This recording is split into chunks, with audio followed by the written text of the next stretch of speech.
Good evening. I'm Alex Jones. I'm director of the Shorenstein Center on the Press, Politics, and Public Policy, and it's my great pleasure to welcome you to the Goldsmith Awards tonight.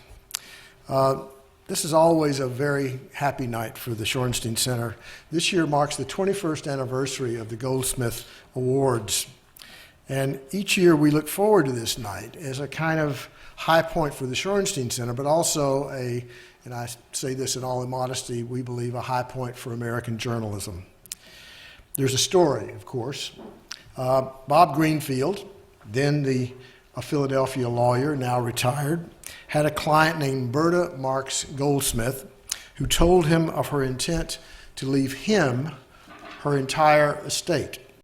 He declined to accept it and went searching for a good way to use the money for a purpose that he thought Berta would have approved. She was passionately interested in good government, followed the news ardently, and was particularly outraged by misconduct of people who had responsibility in a public sense. Eventually, Bob connected with Marvin Kalb, the Shorenstein Center's founding director, who I'm glad to say is with us tonight.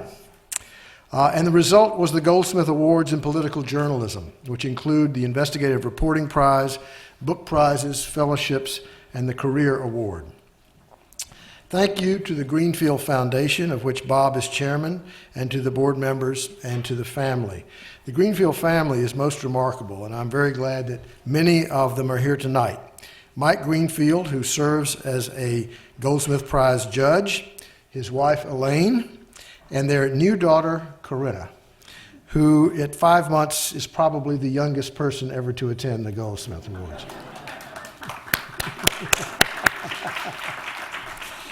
Also here representing the Greenfield family and the foundation are Bill and Jody Greenfield, Jill Feldman, Bill Epstein, and Charles and Barbara Kahn.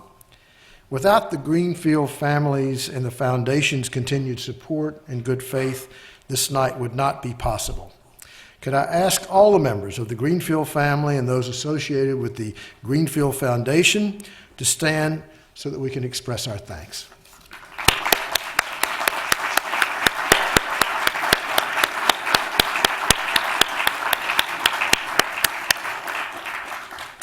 I would be remiss if I did not also take the opportunity to thank the Shorenstein family for their generosity and support. Walter Shorenstein originally endowed the Shorenstein Center as a memorial to his daughter, Joan, who was a distinguished journalist.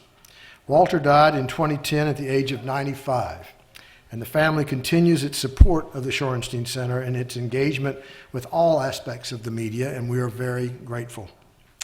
The first Goldsmith Awards are the book prizes, and making those presentations will be my colleague, Tom Patterson, the Bradley Professor of Government and the Press at the Kennedy School.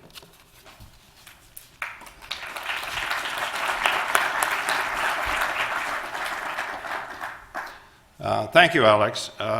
We award 2 Goldsmith book prizes each year, one for the best academic book in the field of press and politics, the other for the best trade book. I'd first like to thank this year's judges. Alex Jones was a judge, as were Matt Baum and Marion Just. Marion's here somewhere, I know. I was the 4th. Service on the committee has a material reward. You get a big stack of books, some of them keepers. We're here to recognize the 2 best, and I'll start with the academic award winner. As we all know, the news system has been fragmenting, forcing news outlets to scramble for audience and revenue. But what has it meant to presidents? It has meant that presidents can no longer reach 50 million or more Americans each night through the network evening news. It has meant when they give a primetime televised address that they're speaking to a smaller and less diverse audience, one slanted toward viewers who agree with them. Those who think differently increasingly aren't interested in what the president has to say. This year's award-winning author also shows that presidents have increasingly aimed their communication at local media, bypassing what they see as a hypercritical national press. They pursue their local strategy in several ways, one of which is to make more frequent trips within the United States, where they can count on positive local coverage. It's a big news when Air Force One comes to town. President's narrowcasting strategy also includes aiming more messages at interest groups, which are always paying attention. This strategy has raised the level of political fragmentation and also the level of political polarization. Presidents now rarely communicate with groups tied to the other party. Such findings are among the many contributions in Jeffrey Cohen's remarkable book, Going Local: Presidential Leadership in the Post-Broadcasting Age. The review in Political Science Quarterly called the book pertinent and compelling. The award committee agrees. Jeffrey Cohen, an old friend of mine, please step up to accept the Goldsmith Academic Book Award for Going Local.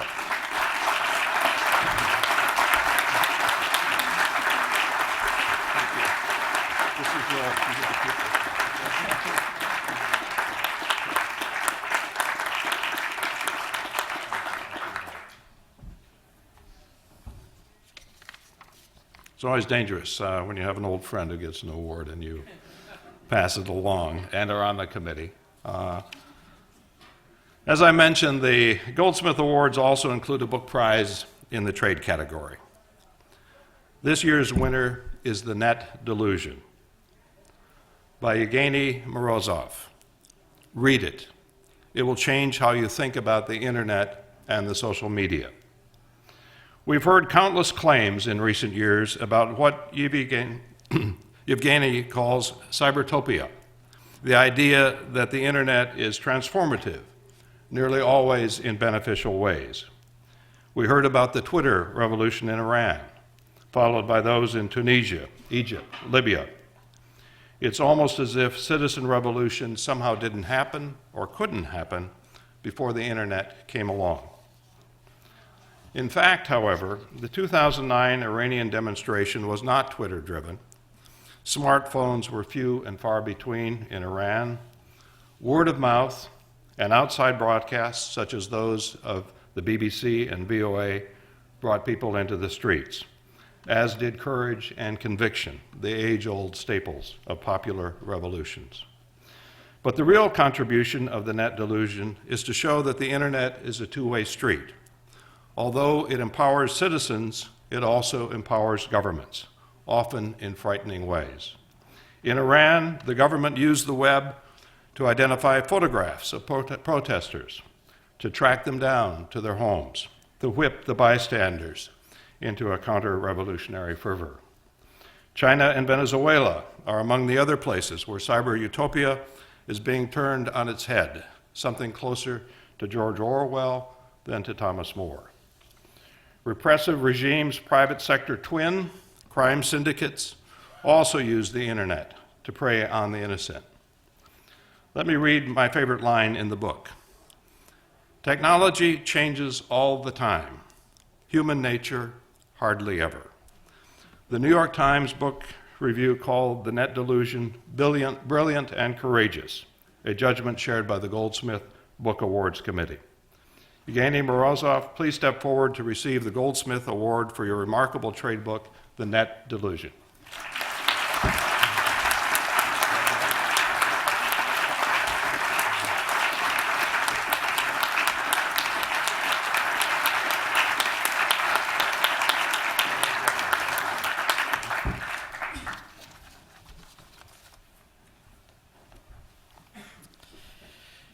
It is now my honor to introduce each of the 6 finalists for the Goldsmith Prize for Investigative Reporting. This year's competition was extremely competitive, I'm glad to say. In these difficult times for journalism, one might fear that the quality and ambition of investigative reporting would be in decline, but that was definitely not the case with this year's entries. In addition to Mike Greenfield, the judges for this year's competition were Karen Dessau, an investigative reporter for the San Jose Mercury News and a Goldsmith finalist in 2011. Trey Grayson, director of the Institute of Politics here at the Kennedy School. Raquel Rutledge of the Milwaukee Journal-Sentinel, winner of a Pulitzer Prize for investigative reporting and also the 2010 Goldsmith Prize winner. and Marilee Schwartz, former political editor of the Washington Post and former visiting lecturer and fellow at the Shorenstein Center. No judge is allowed to vote for an entry from his or her own news organization. In January, after long deliberation, the judges select the 6 finalists and also the winner. We announce the finalists at once because part of the purpose of the Goldsmith Prize for investigative journalism is to call attention to the excellent work that all the finalists have done and to the other great investigative work that is being done, which they represent. So it is with great pleasure that I describe the 6 finalists, each of which in its own way was regarded as extraordinary. They will be presented in alphabetical order by news organization. The first finalist is from ABC News. On the 50th anniversary of the Peace Corps' founding, a 10-month investigation by ABC News focused on the murder of a young volunteer named Kate Pusey.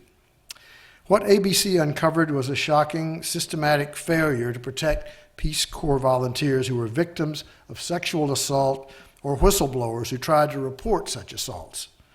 Kate Pusey was a 24-year-old from Georgia who went to Benin to try to do some good. And in 2009, after telling superiors in an email that she believed a fellow Peace Corps employee was molesting female students, she was murdered. The email she sent to warn her superiors about the man who had been doing the molesting ended up in the hands of the man's brother, and Kate was later killed. The Peace Corps refused to provide Kate's family with information about her death and stopped communication altogether after 4 months. As Kate's mother said, had ABC's 2020 not investigated her murder, we would not have heard from the Peace Corps again. The result of the investigation was a 3-part series on 2020 plus more than 24 print and broadcast follow-up reports on ABC News, Good Morning America, and on the team's daily website, The Blotter. The impact of their work was passage of what was called the Kate Pusey Peace Corps Volunteer Protection Act, requiring the Peace Corps to protect volunteers and whistleblowers, hire victims advocates, and provide training to reduce the risk of sexual assault. Senator Johnny Isakson and Representative Ted Poe, who introduced the bill in Congress, gave credit to the ABC journalistic work. As Senator Isaac said, it is the kind of journalism that can really make a difference. Please join me in recognizing the outstanding work of Brian Ross, Anna Schechter, and the ABC News investigative team for Peace Corps, A Trust Betrayed. Would you please rise?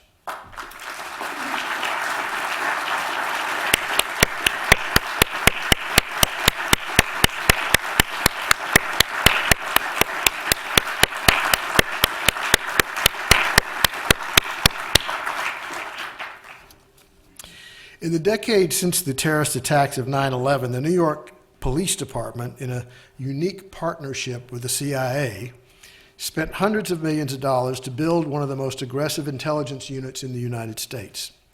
The NYPD's Intelligence Division operated in near total secrecy without significant oversight, either official or from reporters. That changed in 2011 when a series of investigative reports by the Associated Press revealed that the Intelligence Division was in fact targeting ethnic communities in ways that would run afoul of civil liberties rules practiced by the federal government. Over 5 months, the AP reported that the New York Police Department had dispatched undercover officers, known as rakers, into minority neighborhoods as part of a human mapping program run by its demographics unit, a squad so secret that the police force denied it even existed until the AP published documents showing it did. Police used informants, known as mosque crawlers, to monitor sermons, even absent evidence of wrongdoing. Plainclothes officers and informants infiltrated universities to keep tabs on Muslim student groups. Police secretly assigned an undercover officer to monitor a prominent Muslim leader, even as he decried terrorism, cooperated with the police, and dined with Mayor Michael Bloomberg. The police created what they called ancestries of interest nearly all from Muslim countries. Undercover officers snapped photographs of restaurants frequented by Moroccans, including one that was noted for serving religious Muslims, and documented where Moroccans bought groceries, and which hotels they visited, and where they prayed. The list goes on. And much of this domestic spying was done with the help from the CIA, which is prohibited from spying on Americans. A veteran CIA officer who was still on the agency's payroll was the program's architect. Neither the city council nor the federal government was told exactly what was going on until they read about it in the AP's reporting. At first, both Mayor Bloomberg and Police Commissioner Ray Kelly denied it. The New York Post praised the police commissioner for essentially telling the AP to take a long walk off a short pier. But the AP kept reporting. By year's end, 36 lawmakers joined in calling for a House Judiciary Committee and Justice Department investigation. But perhaps most important is that the AP's revelations opened a vitally important conversation about how far we should go in the name of security. How much privacy should we surrender? And while we want intelligence and to be vigilant against terrorism, must we surrender all sense of privacy and the fundamental value that domestic spying is un-American?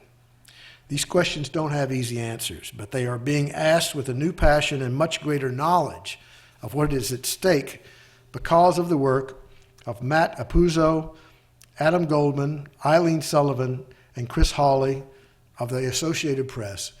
Please stand.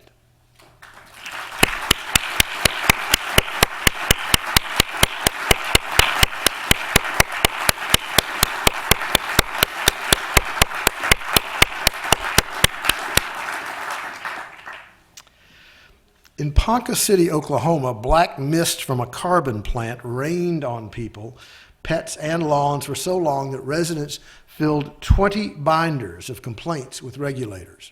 One mother made her young daughter ride her bike inside the house to avoid the black mist.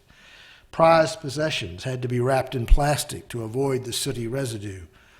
In Muscatine, Iowa, haze from a corn processing plant hung over a scenic stretch of the Mississippi River because the company, while appearing to comply with air pollution rules, actually was exposing residents to toxic byproduct of ash and bits of corn, which smothered homes and cars.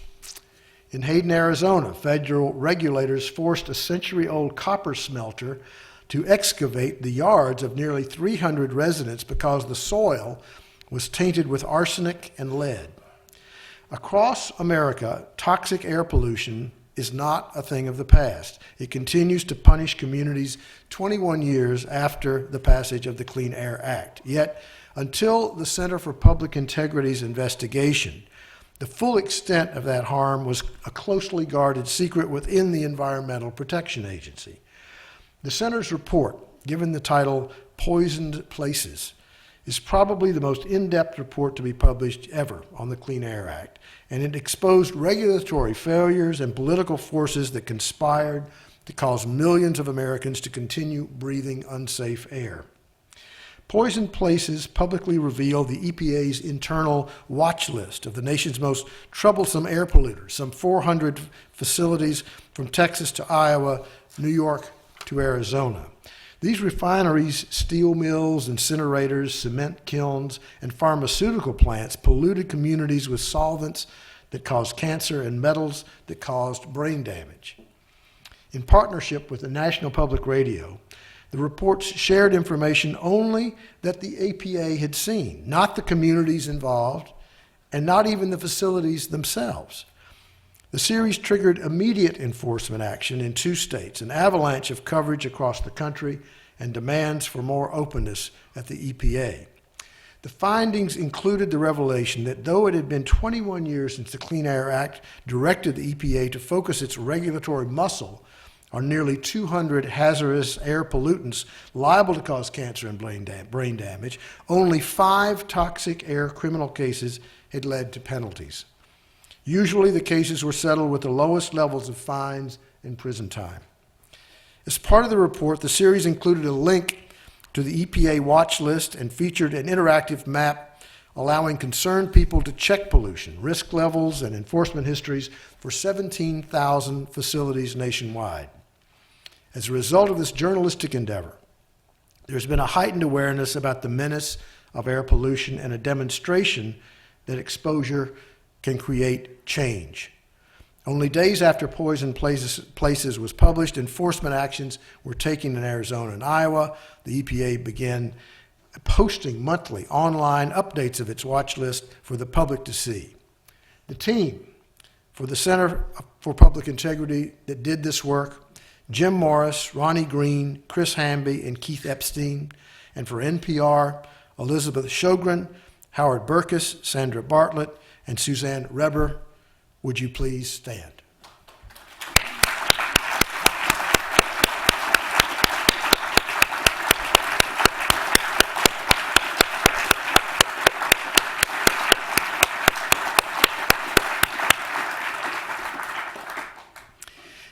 KHOU TV in Houston is extraordinary in that it is a local television station that takes investigative reporting seriously.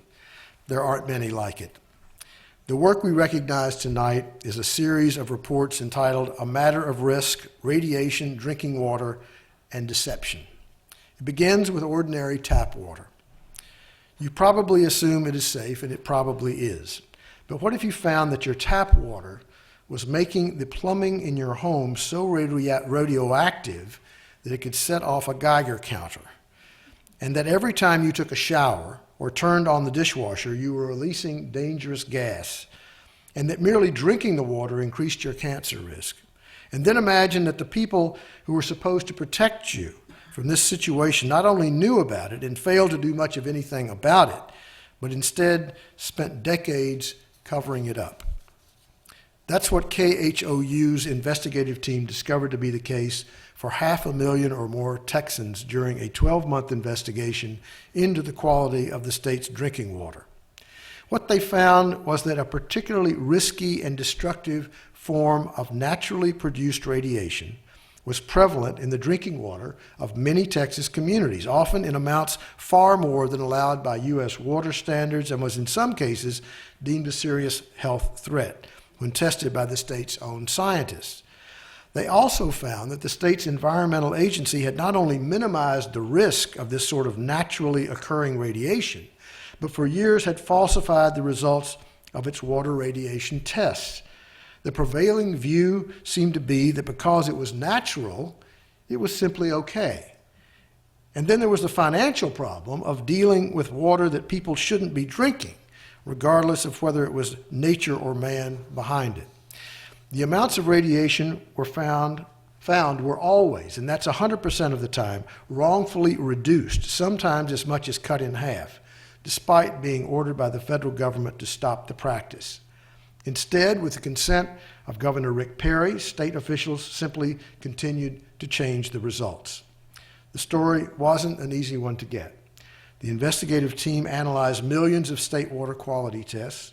They spent months studying hundreds of scientific papers and surveys on the impact of ingesting radiation. They fought for and won access to documents and reports that had been suppressed by both state and local authorities. They also talked to scientists and experts in Boston, New York, Washington, and other cities, and flew some scientists to Houston. When they began reporting what they found, the city of Houston launched a campaign to shut the investigation down. The mayor called the president of KHOU and persuaded a local prominent but misinformed local scientist with no expertise in the area to make wrong or misleading claims. Instead of buckling, KHOU spent thousands of dollars on water testing by qualified scientists and laboratories. And the result? A number of Texas cities, including Houston, shut down and permanently sealed many of the water wells producing water with radiation that exceeded federal standards. Citizens all over the state began having town hall meetings on the contamination that they knew was in their drinking water. And the EPA retracted mistakes in its science and public policy that KHOU had discovered and opened, and the EPA opened up formal internal discussion about revising the amounts of certain types of radiation it allows in the nation's drinking water. Please join me in recognizing Mark Greenblatt, David Razik, and Keith Tomshe of KHOU-TV for A Matter of Risk, Radiation, Drinking Water, and Deception.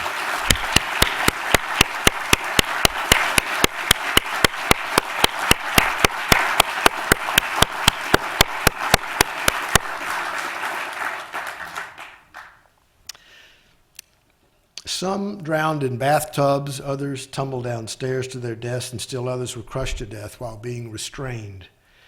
Over the past decade, more than 1,200 developmentally disabled people in the care of New York State died for reasons other than natural causes. And yet no one seemed to notice. No one questioned why state workers who beat or sexually abused the developmentally disabled were allowed to keep their jobs. No one pressed for the attackers to be prosecuted. The New York Times is sometimes skewered for not being focused sufficiently on New York, but only seeing the larger world. Not this time. Because of a Times investigation, New York's shameful system of care for these vulnerable people was dragged from the shadows into glaring light. The focus was the 135,000 New York citizens who were dependent upon the state because they had autism, Down syndrome, cerebral palsy, and other disabilities. At first, the issue seemed to be one of providing basic needs. But as the investigation deepened, it became clear that developmentally disabled people had been raped and beaten by group home workers, yet these abusive workers were protected by their union and rarely fired, even after repeated offenses. Often they were just moved to another group home to do the same thing again. The reporters found that some workers had criminal records or histories of violence, like the state employee who asphyxiated a 13-year-old in the back of a van. They found that residents of the group homes were often being heavily overmedicated with psychotropic drugs. They found that the families of these vulnerable people were kept in the dark about abuse and mistreatment, and that state employees who tried to speak out were ignored or worse. Sometimes the whistleblowers were retaliated against even after they had been promised confidentiality. And to make it even worse, the reporters found that American and New York taxpayers were paying a fortune for such care, and far more than any other state. Some executives of taxpayer-financed nonprofit organizations caring for the developmentally disabled were paying themselves as much as $1 million a year. One had the nerve to bill his nonprofit group $50,000 for an apartment for his daughter who was in graduate school. Home care agencies were hiring people to take care of their charges for $10 to $15 an hour and then charging the state almost $70 an hour. And then there were those 1,200 unexplained deaths. The state wasn't interested in knowing the details. But using Freedom of Information Act access, the reporters scoured for patterns and found repeated instances of residents drowning in bathtubs, choking on food, falling downstairs, or running away only to be found dead. When the report was published, the response was immediate. Governor Andrew Cuomo forced out 2 state officials, the ones in charge. The state moved to fire 130 employees found to have abused or neglected developmentally disabled people in their care. A new law requires that attacks be reported to police. Another law prevents state workers with records of abuse or criminal behavior from being rehired. And protections were put in place for whistleblowers who report abuse or other problems. All told, the 2 reporters forced the release of 10,000 pages of state documents, conducted more than 200 interviews, and acquired 10 government databases.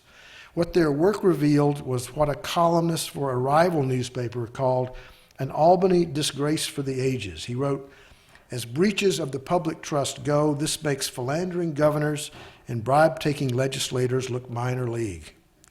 Please join me in recognizing the work on the series called Abused and Used by the New York Times team, Danny Hakim and Russell Buettner.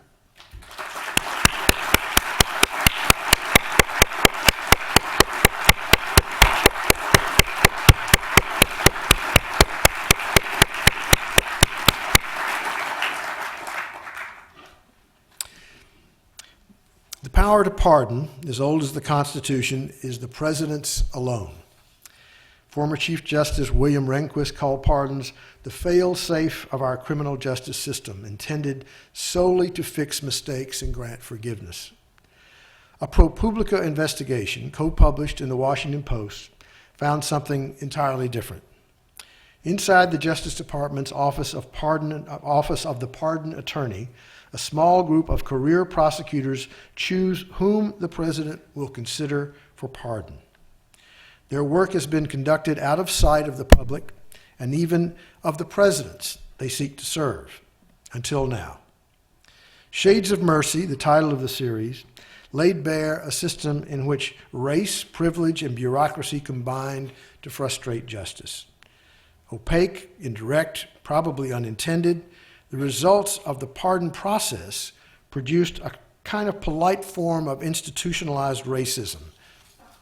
Senior reporter Daphne Lindsner obtained exclusive access to thousands of internal documents and conducted scores of interviews with pardon applicants, Justice Department insiders, and top legal advisors to every president since Ronald Reagan.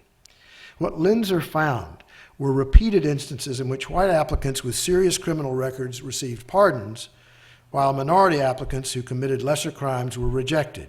She also found that the Pardons Office, in effect, was protecting the Justice Department prosecutors from embarrassment by insisting that applicants stipulate that they were guilty, not just of what they were convicted of, but also for any crime that the prosecutors had charged them with.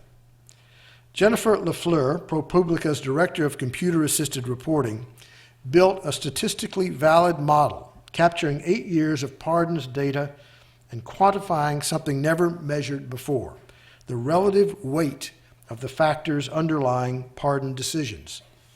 ProPublica selected a random sample of 500 pardon applicants whose cases were decided from 2001 to 2008. Reporters and researchers then set out to obtain more than a dozen pieces of information about each applicant, from type of crime to length of sentence to race to marital status. The data showed that the tiny number of African Americans pardoned, only 7 in 8 years, was not due to any lack of qualified applicants. Whites were nearly 4 times as likely to receive a pardon. President George W. Bush pardoned 189 people during his 2 terms, all but 13 of them white. President Obama continues the trend. 20 of his 22 pardons have gone to whites. Applicants who persuaded a member of Congress to write a letter on their behalf tripled their chances of a pardon. The series prompted immediate reaction. The Justice Department proclaimed anew that race had no place in the president's grants of mercy and launched a review that is ongoing.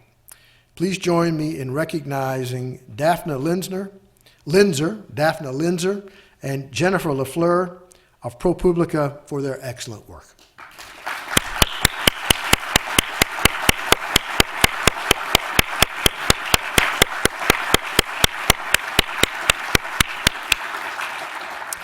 Each year, the Goldsmith judges have the option of awarding a special citation to an entry that for one reason or another is deemed not a finalist, but worthy of special recognition.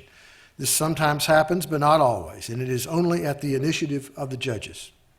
This year, the judges did think a special citation was called for. In May of 2008, as the global financial meltdown was accelerating, a former police reporter named Mark Pittman kept returning to a few simple questions. How much money was the Federal Reserve Bank doling out, and to whom? And what would ordinary folks get in return for what would turn out to be the biggest bailout in history? Mr. Pittman filed a Freedom of Information request to get the relevant documents, and when that failed, he was joined by Bloomberg News in suing. In March of last year, the Supreme Court decided that the Fed had to open its files, and a team of Bloomberg went to work finding the answers to Mr. Pittman's questions that resided in 29,000 pages of Fed documents. The answers were explained in more than 20 stories with graphics and databases, and the entire enterprise was a huge civic service. It was considered by the judges to be more of a superb example of explanatory journalism than investigative journalism, but the judges regarded it to be such exemplary work that a special citation was required. The citation goes to Bradley Kuhn, Phil Kuntz, Bob Ivory, Craig Torres, Scott Landman, and Christopher Condon of Bloomberg News, and it states, in the wake of the worst economic crisis since the Depression, a murky pall settled over the role of the nation's central bank, the Federal Reserve, regarding what happened and why. Bloomberg News sued the Federal Reserve under the Freedom of Information Act and won an unprecedented release of records. The Bloomberg team then used sophisticated database reporting to reveal how the Fed dispatched $1.2 trillion in bailout loans to Wall Street's biggest banks. The overall result was greater transparency in an institution that has long been cloaked in secrecy. The Goldsmith judges wish to recognize this signature piece of explanatory journalism with a special citation. Would those cited please stand?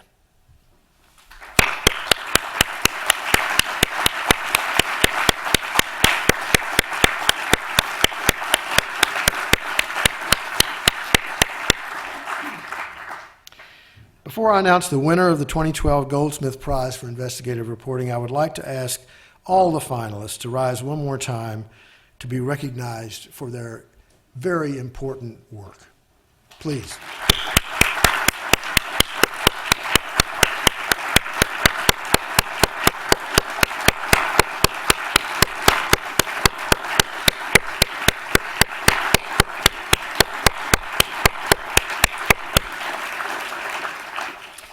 Each of the finalist teams will win an award of $10,000, thanks to the generosity of the Goldsmith Foundation, and the Greenfield Foundation, I should say, and with a $25,000 prize going to the winning team. So, I'm honored to announce that the winner of the 2012 Goldsmith Prize for Investigative Reporting is the Associated Press for New York PD Intelligence Division, with Matt Apuzzo, Adam Goldman, Eileen Sullivan, and Chris Hawley. Come forward.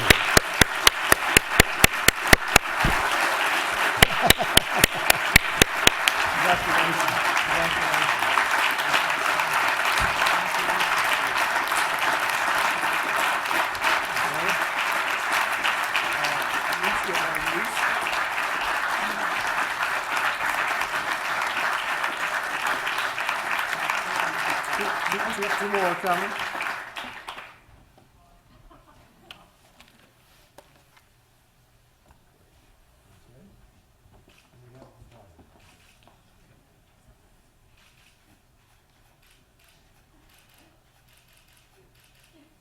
Thank you.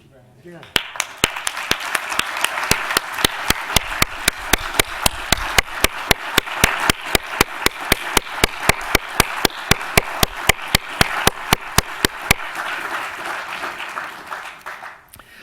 On the 10th of December, 2009, Alan Rusbridger, the editor of The Guardian, was paid a visit in his office by Sir Paul Stephenson, the then Commissioner of Police in London.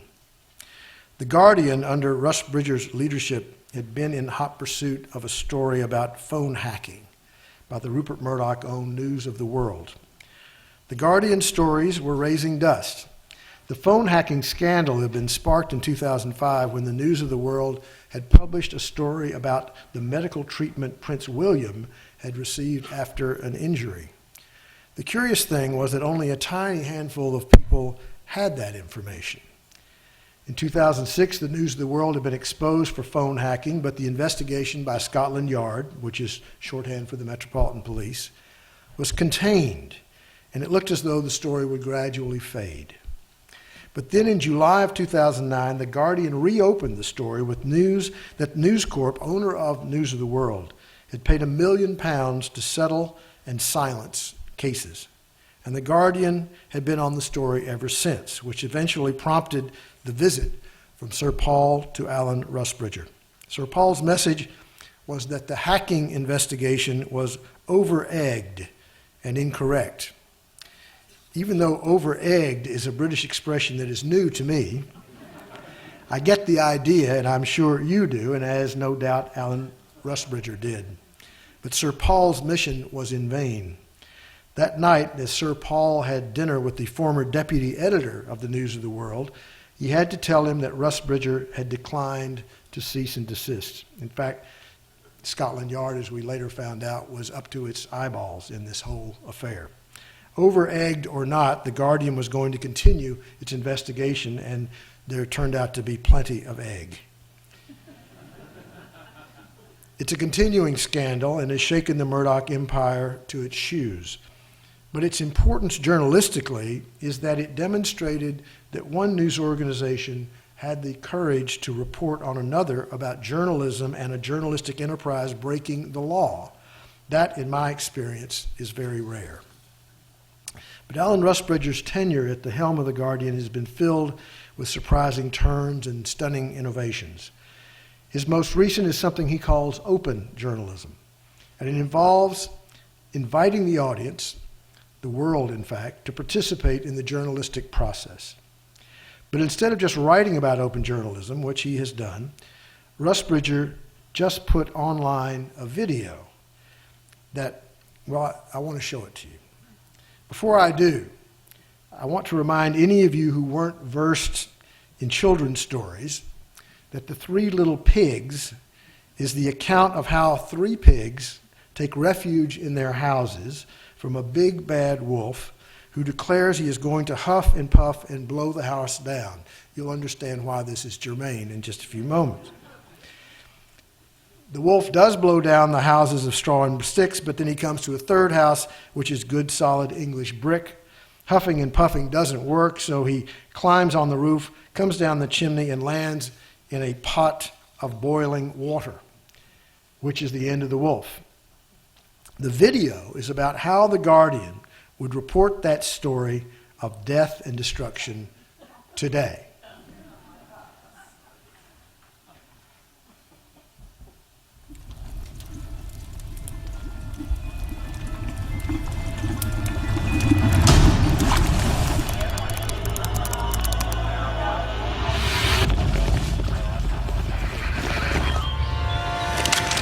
Little pig, let us in! It's the police!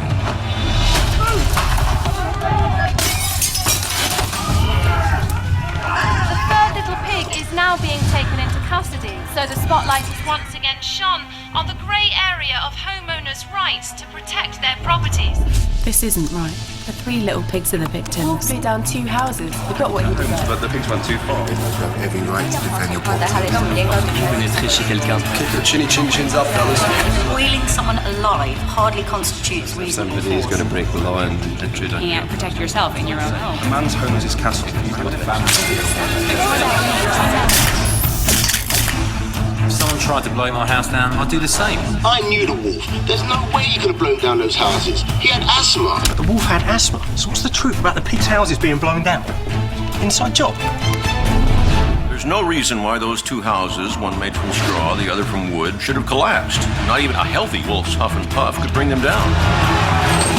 The 3 little pigs have confessed to conspiring to commit insurance fraud, framing the wolf in an attempt to cover their tracks.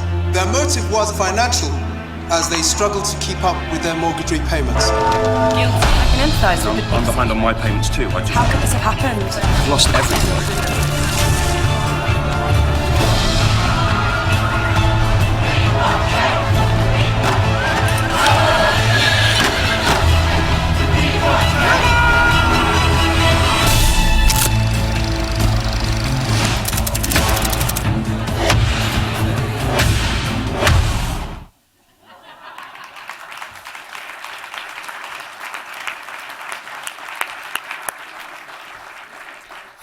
I don't know how relevant it is, but I think I should mention that Alan Rusbridger has written 3 children's books.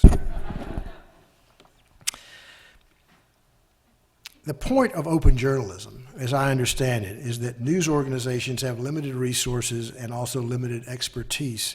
If you will notice, the guy who seems to solve the crime was in a bathrobe.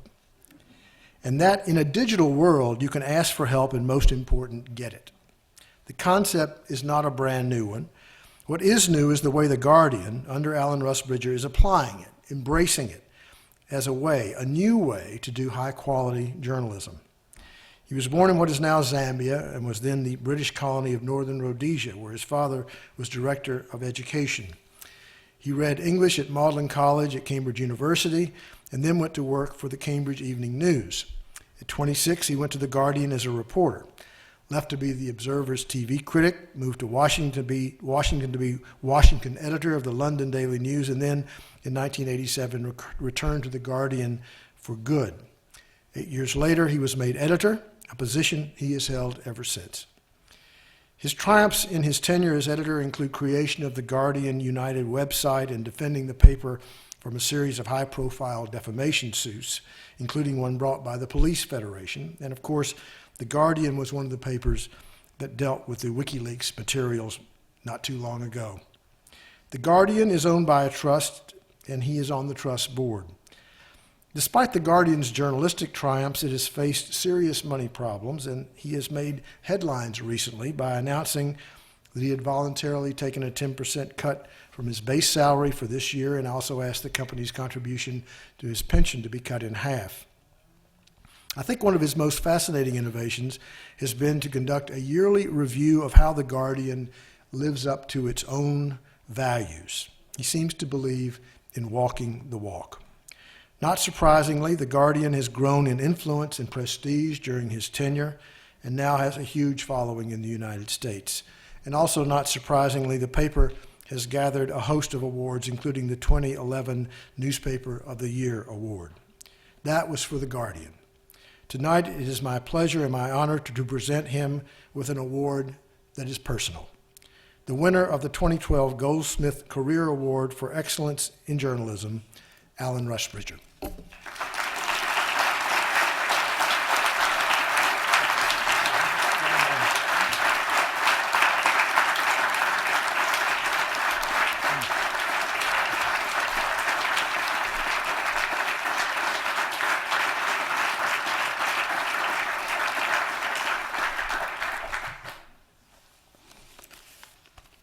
I'm glad you enjoyed the video, the little pigs. I wasn't sure it was going to cross the Atlantic. Thank you, Alex, and my congratulations to the fellow award winners tonight, and thank you to all of you for turning out tonight. I realize you could have been at home this evening watching events unfold across the country on TV, but there's something irresistible about the fact that the Kennedy School is marking Republican Super Tuesday by giving the award to a European liberal.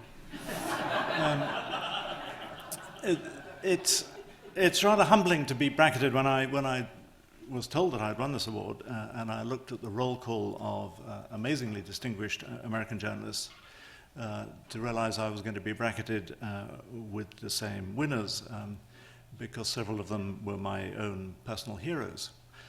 All awards are nice to win, but an award for a career is particularly pleasing, particularly if the career is not yet over. It's like reading a flattering obituary without having to go to the trouble of dying. It's also wonderful to receive it from the Joan Shorenstein Center, whose work I've admired from a distance for a long time. Journalism is an immensely influential force in society, and it's precisely because of its power that it demands scrutiny, arguably more so than other types of power, because of its ability to set or ignore or distort or to silence the debate around itself and about other things.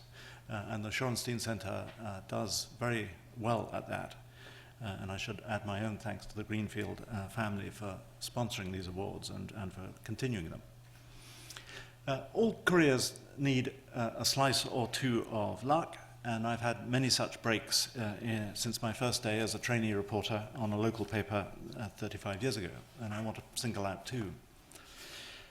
The first has been to work for the great majority of that time on one of the very few newspapers in the world, Alex mentioned this, which is owned by a trust. I first joined The Guardian in 1979 after 3 years learning the craft on a local paper in another place called Cambridge.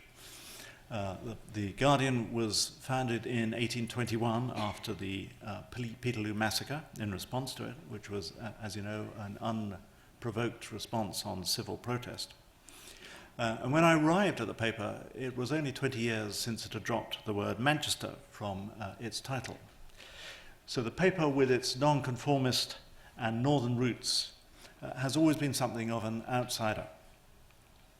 In 1936, the owners who could have cashed in their shares and become wealthy decided instead to place the paper into a trust.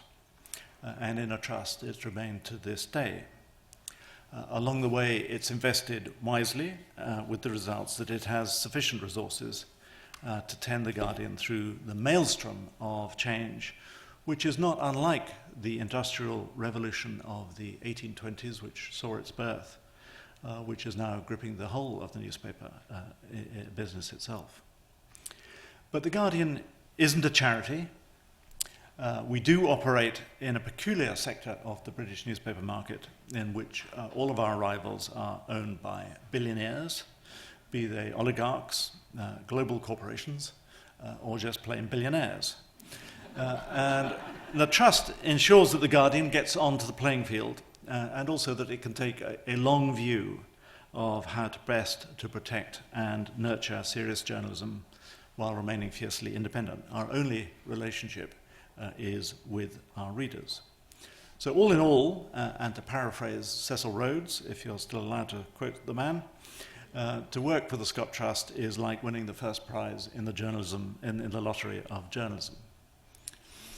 My second great stroke of fortune has been to work with some immensely talented journalists. Someone once likened the job of editing to that of a conductor. You wave your arms and hope that you make a difference, but you're nothing without the musicianship, talent, and skill of the individual players in an orchestra. I joined The Guardian on the same day in July 1979 as another young reporter, fresh from the provinces. He was the extrovert, I was the introvert.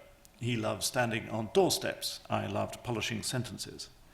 With his beaten leather jacket, he looked like a fusion of Starsky and Hutch. Has sometimes been remarked, I look more like Harry Potter, just out of college.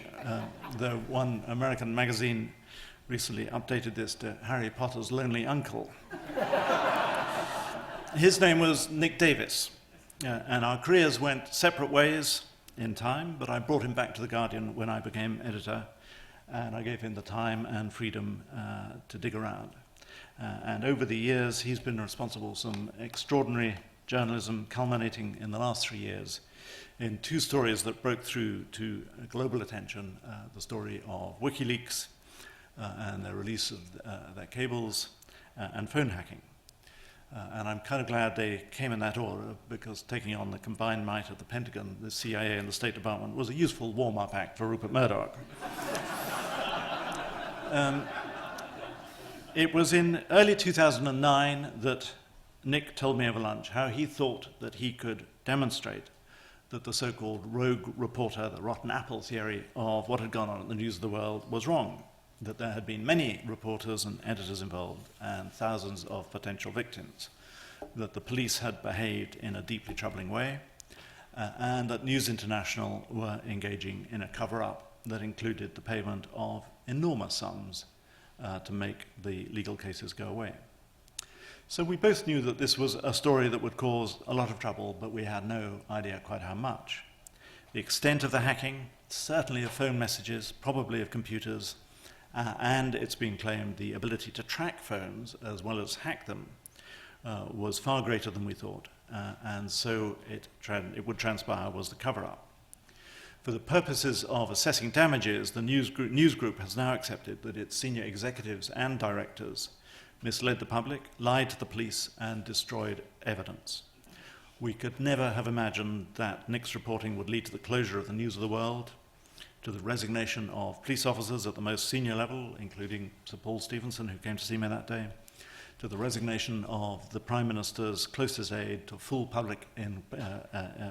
public inquiry, to so many arrests, and to so many resignations within News Corp itself.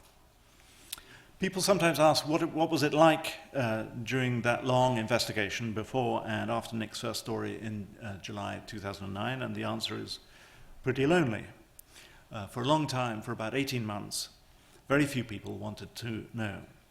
Such was the power, the dominance, and to be frank, the menace of News Corp in the UK, where they own nearly 40% of the national newspaper market, and were within days of gaining 100% control of a broadcaster which was twice the size of the BBC in terms of revenues. They had virtual immunity from the normal scrutiny and restraints that we expect in civil society. The press, with one or two honourable exceptions, stayed off the story. The police did their best to throw us off the scent. The regulator was worse than useless, and again, with a few exceptions, parliamentarians were either too close to or too afraid of the Murdoch papers to dare to take any close interest. Seldom have I been more conscious of the need for a strong, independent, inquiring press to bring scrutiny to bear on the exercise and governance of power. In February 2010, after we became aware that the man who was about to walk into Downing Street as press secretary to the Prime Minister had been responsible for his paper using as one of his networks of corrupt outsourced investigators a criminal then on remand for an axe murder, I did a most unusual thing. I rang the editor of another paper and offered to share all our material with him. If the British press wouldn't look at this scandal, maybe the New York Times would. The executive editor at the time, Bill Keller, put 3 first-class reporters on a plane to London, and it was the New York Times story about 6 months later in September 2010, which independently verified everything The Guardian had written and added a fair amount more, that reignited a story that a lot of people in power hoped and thought would die away. So, working with great journalists such as Nick Davis was my second stroke of luck, and in all the other lessons we're having to learn about the way in which journalism is changing. Perhaps the most important of all is that we need reporters. A colleague on The Guardian recently wrote a book called A World Without Bees, which was a warning that we should pay more attention to the health and well-being of bees, because were we to lose them, our planet would be done for. And I sometimes feel the same about reporters. Reporters are the bees of the world's information systems. And without reporters like Nick Davis, like the late Anthony Shadid of the New York Times, or Mary Colvin of the Sunday Times, both of whom recently died trying to keep the world's eyes focused on things that matter deeply, we're in serious trouble. And what I love about the phone hacking story was that it took a piece of brilliant reporting to expose journalism at its most indefensible. But essential though reporters are, they are only part of the story of news media today. And while, if I go back to phone hacking, while much of the mainstream media couldn't see that mass illegality, regulatory failure, police complicity, parliamentary intimidation, and corporate cover-up within their own industry was what we call a story, there were plenty of others who were not so blind. And they had their own publishing system, the web, and they used it well. Hacked Off, a campaigning group around the disclosures and in support of the hacking victims, sprang up and ventilated all the actions and kept the campaign going there. One of the leading MPs to dig into the scandal took to Twitter. Twitter, which is sometimes derided as a medium for bird brains and those with the attention span of a goldfish, is of course quite the opposite. It unites communities of interest. It builds momentum and depth around such stories. It distributes news and ideas, and it has an infinite attention span. One or two of the alleged perpetrators of hacking have even taken to the web to explain themselves. Some of the best legal analysis of the affair and of Lord Justice Leveson's inquiry has been on blogs, not in newspapers. The most creative thinking about the legal and regulatory solutions to the mess created by a tiny minority of British journalists is being aired and discussed not in the pages of newspapers, but in blogs, think tanks and universities, and in the Leveson inquiry itself. Now, saying such things is uncomfortable, and it doesn't always win The Guardian many friends in some quarters of an industry which is under scrutiny as never before, and which has some pretty firm views about the best place to wash dirty laundry. But it points to a wider divide in how journalists are thinking about the present and future of our profession, or trade, and it's striking that we can't agree which word best describes what we do. Should we be open to all this material which others can now create, disseminate, and respond to? Or does journalism have a unique authority and quality which will allow it to stand apart? Should it embed itself in this new information system, co-opt it, be part of it, and celebrate it? Or should it find comfort and seek economic salvation in a 19th and 20th century idea of the journalist, somebody who had privileged access to news not easily obtained by others, and somebody who had the sole means of distribution? Now, since Frank Rich was the distinguished recipient of this award last year, let me illustrate what I mean through the example of the theatre critic. The Guardian's got a great drama critic, Michael Billington. He's been the Guardian's man in the stalls since 1971. So no serious editor in his or her right mind would be without a theatre critic like Michael Billington. But ask three different questions. The first is this: is Michael Billington the only person in the audience on the first night of a new production in the National Theatre in London with something interesting to say? Or would it be interesting to know what was in the minds of the 900 other people around him? The answer is obviously yes. It would be better to have a number of responses. So will a newspaper create that forum for their views, or will it cede that territory to others? The answer is surely obvious. By encouraging a wide variety of responses, we'll have a richer account of a cultural event. And if we shun the opportunity to do so, others will certainly take that opportunity. So both editorially and commercially, it's a risky proposition to go it alone. So that's the first question. The second is, how do we filter the good responses from the bad, the mundane from the perceptive, the Brecht experts from the Broadway fans? But newspapers are hardly alone in wanting to crack this question. In an age of abundant information, it's a question which is preoccupying virtually everyone, from the largest search engines or businesses toying with social media to the solitary academic.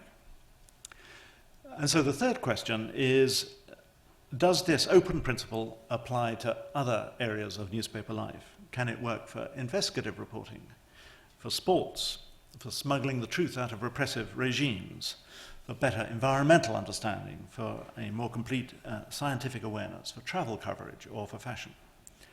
Again, in everything we do at The Guardian, we're finding the answer is yes. Open is best.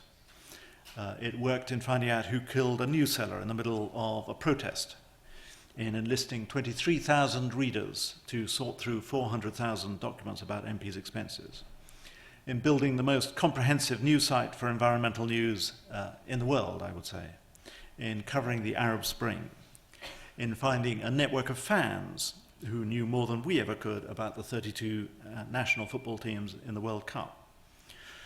We asked for help in checking facts. We think that 1,000 people who know Berlin or Barcelona like the back of their hand will contribute profoundly useful insights alongside the words of a travel writer. We love the fact that since launching on Facebook, we've acquired 4 million additional active users, half of whom are under 25. Very difficult audience we've always found to get to. But that's on their platform, not ours. All built with the help of having an open API. Now, this rapid growth of global traffic, which is growing, in the Guardian's case, of up to 75% a year on year. We've now got 63 million unique browsers a month. Doesn't translate into instant cash any more than it does for Twitter or for Facebook. But doing things which are editorially better, which build engagement and trust, and for which there is a large, growing, and appreciative appetite. Only this week we were rated the most viral newspaper site in the world, seem to me the essential first steps on a road to sustainability.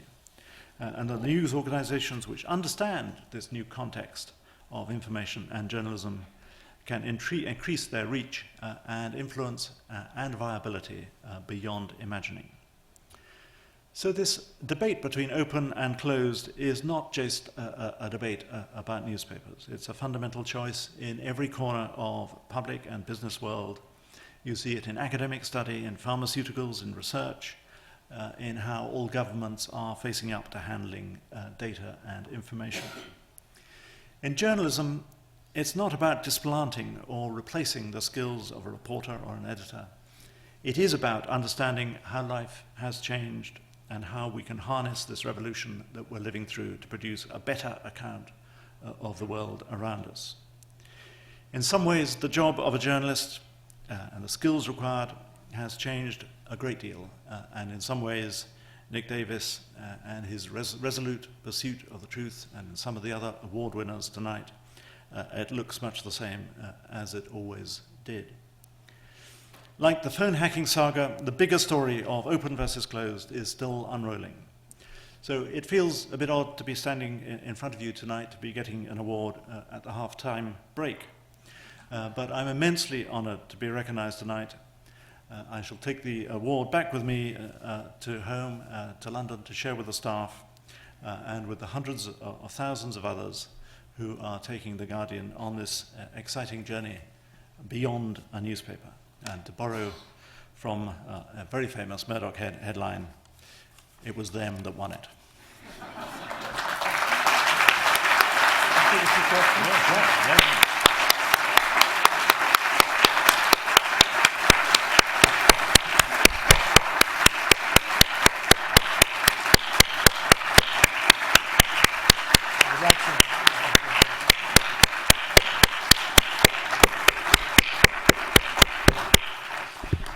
Alan has agreed to take a few questions if there are any.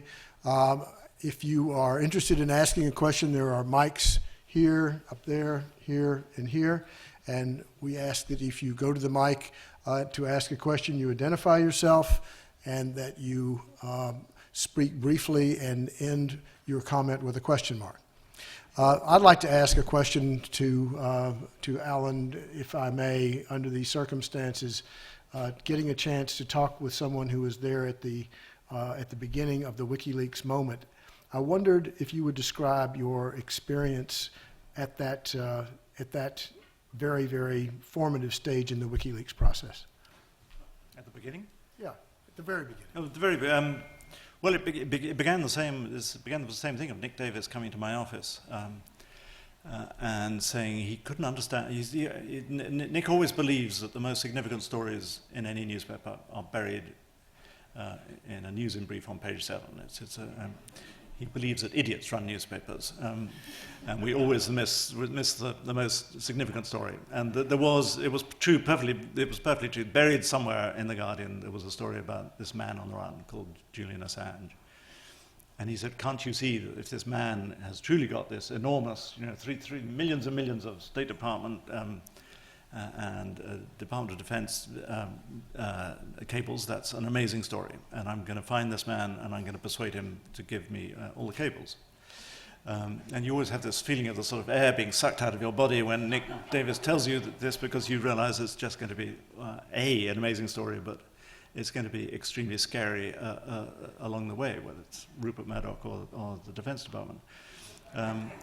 So that's how it started. And it was Nick who suggested that we should, again, there's a pattern here, he suggested we should bring in the New York Times because he thought this was going to need First Amendment protection, and he was right about that. Then Julian Assange wanted to bring in Der Spiegel, so we had a hideous problem of dealing with a German weekly, an American daily on a different time zone, and an anarchist in a bunker, with whom we couldn't communicate at all after a while. And it's remarkable we all get on so well, though there have been ups and downs along the way. Yes, sir. Bill Hilt from the Night Science Journalism program at MIT. You mentioned being a trust, and the question is, how much does that help in pushing you forward into openness ahead of everyone else? And what advice would you give to newspapers who want to follow your lead, but have to make profits as well? Is there some additional thing you can say? I think the trust not having shareholders helps. And having a trust that is there solely for journalism it helps too. So sitting in the front row is my CEO, Andrew Miller, so I worship before him too.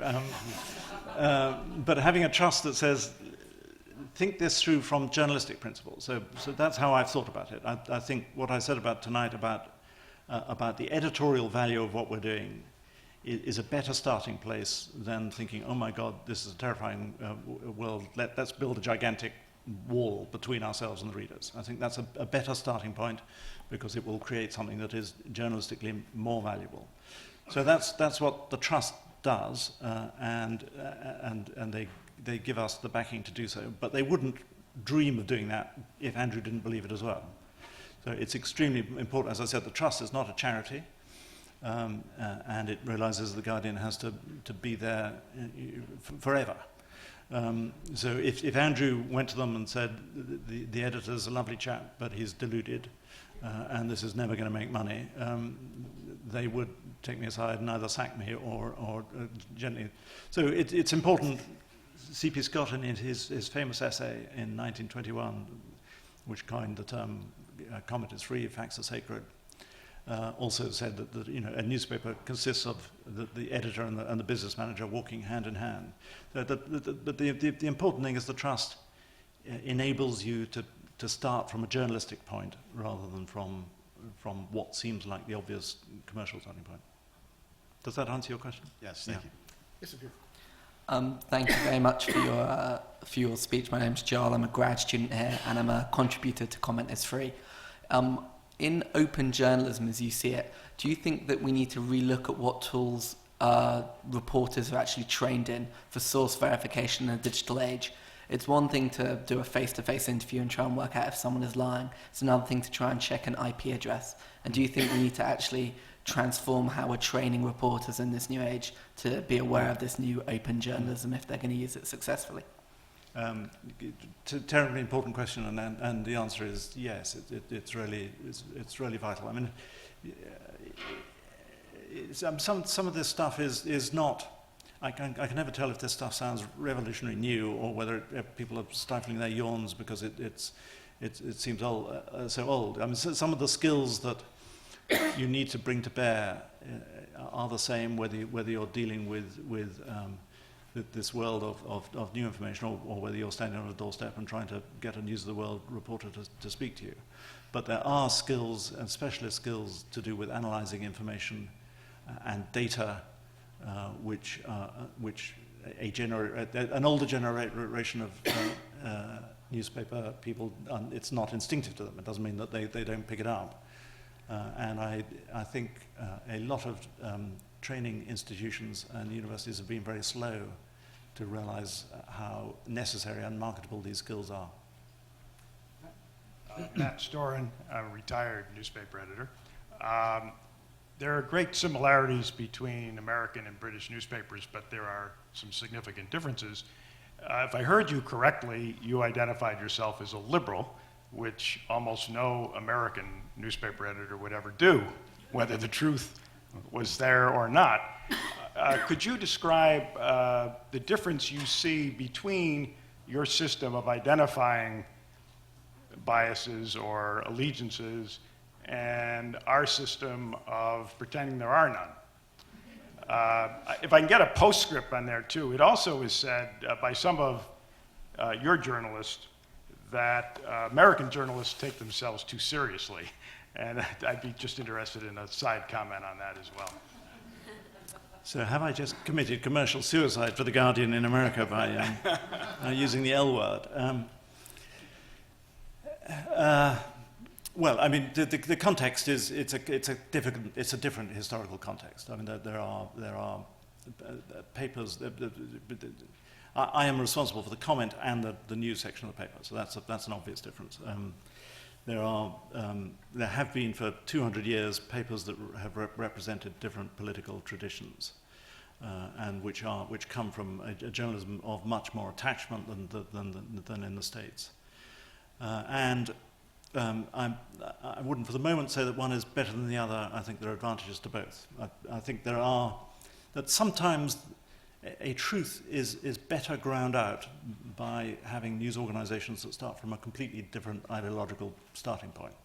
So they approach a question from a completely different point of view, and then there's this sort of grinding out as these two points meet. And I think sometimes that doesn't happen in America, and sometimes particularly doesn't happen in towns or cities that now only have one newspaper, where the editor feels he or she has to speak for the whole community. There is then the whole debate about objectivity and partiality. The night is not long enough to get into that. So there are, I think there are different traditions. Do American journalists? I'm a huge admirer of American journalism, and I think if I hadn't come to live in Washington in 1987, I wouldn't have ended up editing a paper. It was a 6-month crash course on how to take journalism seriously, and that the seriousness, the approach to facts, to fact checking, a kind of sort of civic notion of the importance of journalists, the journalism that the British could really learn from, and we've seen 6 outstanding examples of that tonight. But sometimes it can be a little stuffy and long-winded, and British journalists sometimes are more irreverent and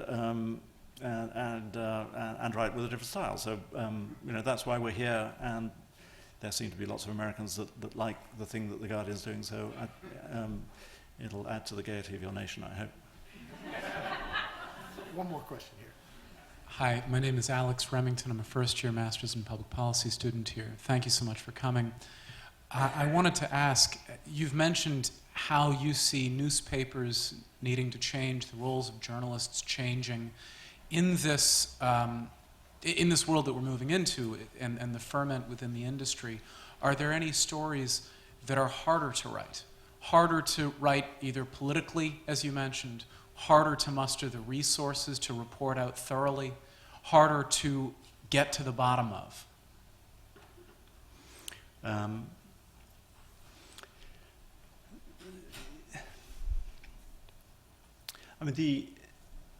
There's a big resource question, I think, in journalism today, and it's one that is troubling us all. And that's not simply a question of the declining resources. The reason The Guardian is losing the money at the moment because we lost £40 million in classified advertising, so that's a big hole, and that's going to take that's a familiar story in every American newspaper.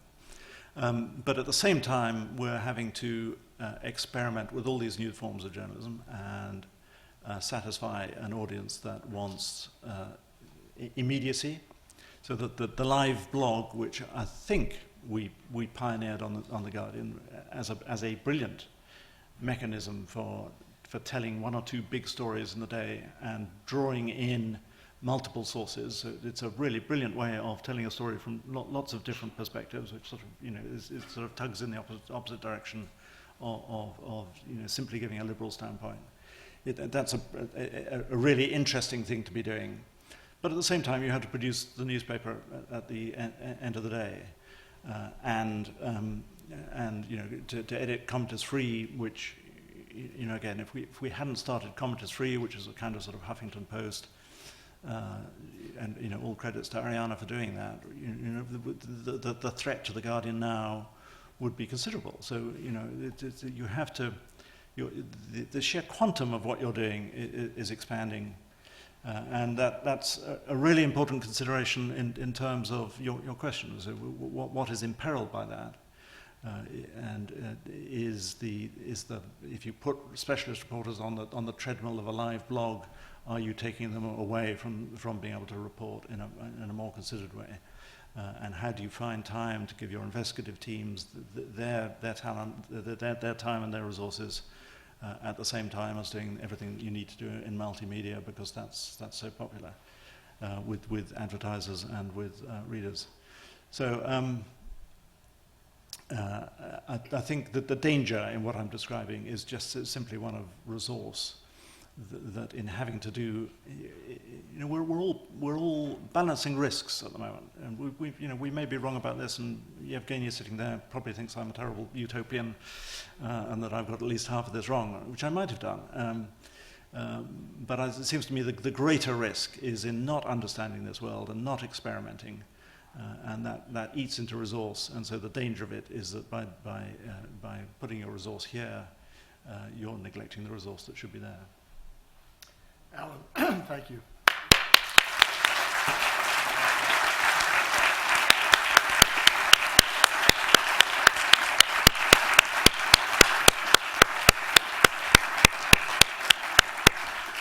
I'd like to once again congratulate all of our Goldsmith finalists and citation winners.